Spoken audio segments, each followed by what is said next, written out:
kapuso, tiyak na maraming gustong mag-outing ngayong napakainit ng panahon. Pero ingat po sa pagsiswimming para makaiwas sa disgrasya.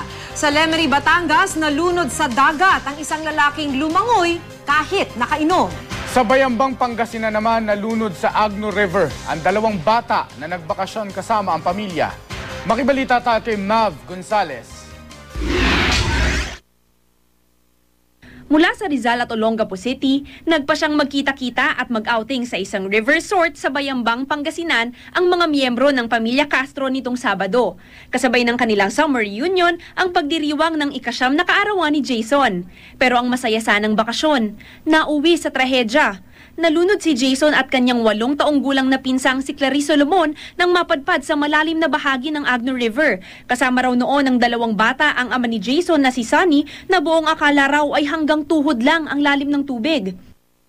Paglingon ko, wala na sila sa tabi ko. Pero medyo may mga 10 meters yung layo ng malalim. Hanggang dito naman yung nahulugan nila.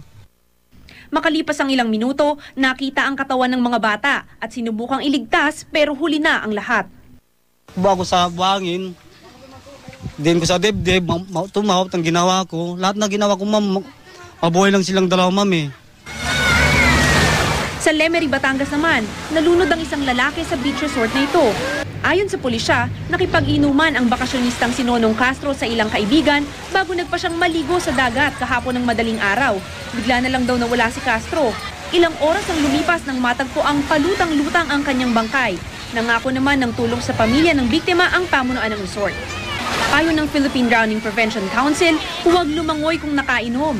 Dapat laging may kasama at bantayang mabuti ang mga bata, lalo na yung mga maliliit pa. Siguraduhing angkop sa tangkad ng bata ang lalim ng paglalangoyan. Kung ramdam na tuluyang lulubog sa tubig, ilagay ang mga kamay sa gilid at ikampay pataas at pababa para lumutang sa tubig. At kumaway para makahingi ng tulong. Mav Gonzales, GMA News.